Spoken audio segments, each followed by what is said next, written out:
what does that do to society if we've got sort of a silicon persona that exists in our lives that is assisting us? I love the idea, especially if it works. What does that do to everything? And Dave, I know you got some thoughts here. I have lots of thoughts. As I expect, you have lots of thoughts about things. Well, I mean, like, I always like to joke. Or actually, even to my executive director, we both come from the humanities side, not the computer science side, right? And I have 2 degrees in psychology and counseling, and worked as a time as a social worker here in the state of Massachusetts, right? So very human based, right? So the impact of two of things on bureaucracy, even on society, and a lot of these things was part and parcel of what kind of I grew up in terms of my knowledge with. So I'm probably pragmatically more interested in looking at the effects of these tools on society, right? How does this increase a person's agency, their ability to function in a society, right? So if we look at, I have huge issues with the way this was expressed, but if we look at this concept of universal basic compute, which a certain individual from a company that I will not name talked about, versus a universal basic income, right? I live off money.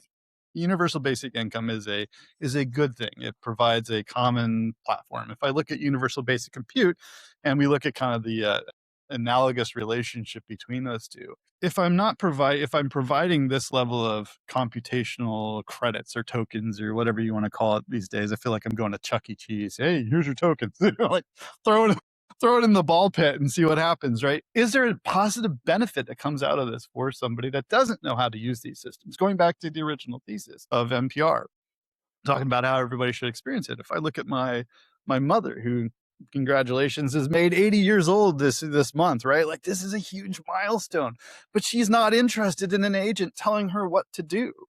She's interested in being able to function and engage with her doctors and, the services that are required of the elderly mindset.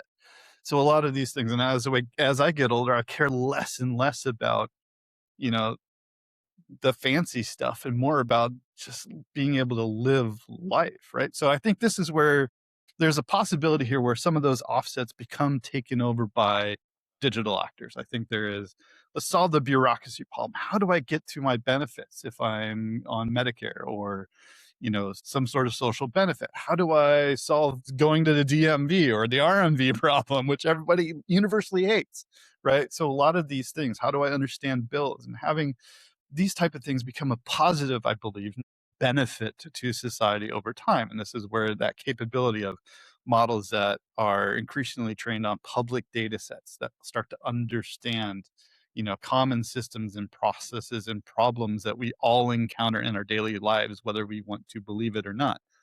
Solving a tax problem or, interacting with these things. I think this is where there's a lot of net positive effects. There's always going to be room for the 1% or 20%, or however you want to call it, in the digital space, where you can kind of push the envelope and figure out, hey, now you can do stock trading, with your OpenClaw instance, and you can give it your portfolio and let it run wild.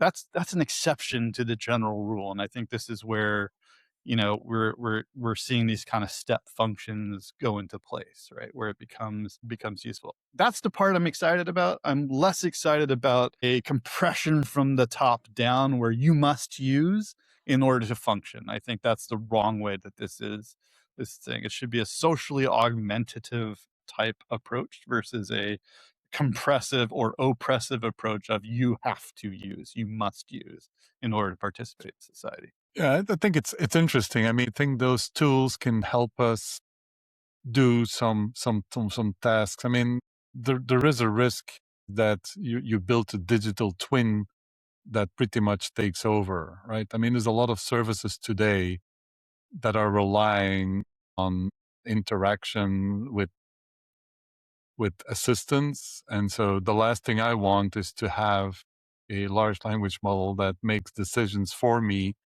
because it believes it has all the data for me. So I still want to consider AI as a tool. I still want to be in control. I want it to improve my life, but I'm not a fan of creating a digital twin that can speak for me, so to speak, right? So